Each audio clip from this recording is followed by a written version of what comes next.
السلام عليكم إخواني أخواتي. اليوم كنقلبوا في الكواليس ديال قضية المرحوم عبد الله، واللي معروف بمول الطاكسي ديال الهاروشي. طحنا على معطيات كتقلب الموازين. إلا كنتو كيسحاب ليكم باللي الجريمة كانت غير غدر ديال اللحظة أو سرقة مشات غالطة، فغادي نقول لكم وبصريح العباره بلي راكم غالطين وبزاف. اليوم اخواني اخواتي التحقيقات فجرات قنبله الموسم، والخبره التقنيه على الهواتف ديال هاد الوحوش الادميه كشفت على مخططات شيطانيه كان غادي يوقع قبل ما تزهق الروح. مستجدات كتقول بلي المرحوم ما كانش هو الهدف الوحيد، بل الزوجه ديالو كانت هي الهدف الحقيقي. خليكم معايا حيت هذا الشيء اللي كنقول اخواني اخواتي صعيب وصعيب بزاف صراحه انكم تقبلوه، ولكن واقع ومرير وعرفناه من الوسط ديال والمحيطين بالناس المتهمين. باش نفهموا علاش وقع هذا الشيء لازم نعرفوا شكون هو عبد الله. 30 سنه هو خدام في نفس الخط قدام السبيطار ديال الهاروشي. الناس كتعرفوا بالامانه بالرزانه بالقلب الكبير. السيد الله يعمر هذا السيد معروف على انه انسان كيعزيز عليه انه يعاون، كيهز المريض كيهز الدرويش،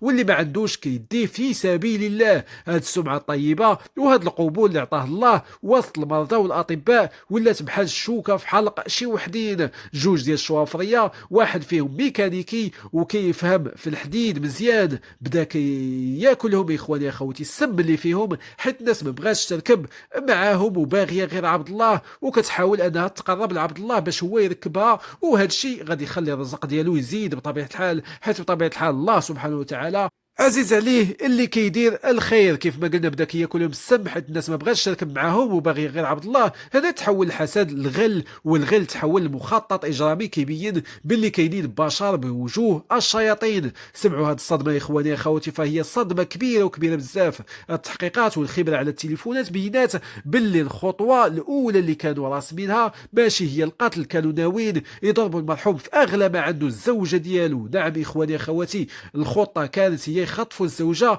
يمارسوا عليها الوحشيه ديالهم ويصوروها في وضعيات بشعه. نعم اخواني اخواتي، هذا الشيء صراحه راه صعيب ويدمي القلب، ماشي باش يخليوها بل باش يصيفطوا دوك الفيديوهات لعبد الله وهو خدام، وبغاو يشتتوا ليه العش ديالو ويقتلوه بالسم والحسره وهو باقي حي وما ينساش هذا الشيء اللي غيديروا ليه. بغاو يشوفوا كينهار قدام الشرف ديال مراتو اللي هي بطبيعه الحال كاتبه ومعتبره وامراه وقوره وعارفه شنو كدير، ما كتخرجش حتى من الدار على حسب الناس اللي كيعرفوها. ولكن ربي كبير، السيده كانت بيتوتيه ما كتخرجش كيف ما قلت وما كتخرجش بزاف وما كتضرش في الزنقه، وهاد العفه ديالها هي اللي نجاها من هاد المخطط القادر اللي ما بغاش يصدق لهم. وملي فشلوا باش يوصلوا للزوجه، الشيطان ديالهم ما ريحش ما ارتاحش، قرروا يدوزوا للراس مباشره يضربوا السيد اللي كيقلبوا عليه فعلا. ليله الواقعه تربصوا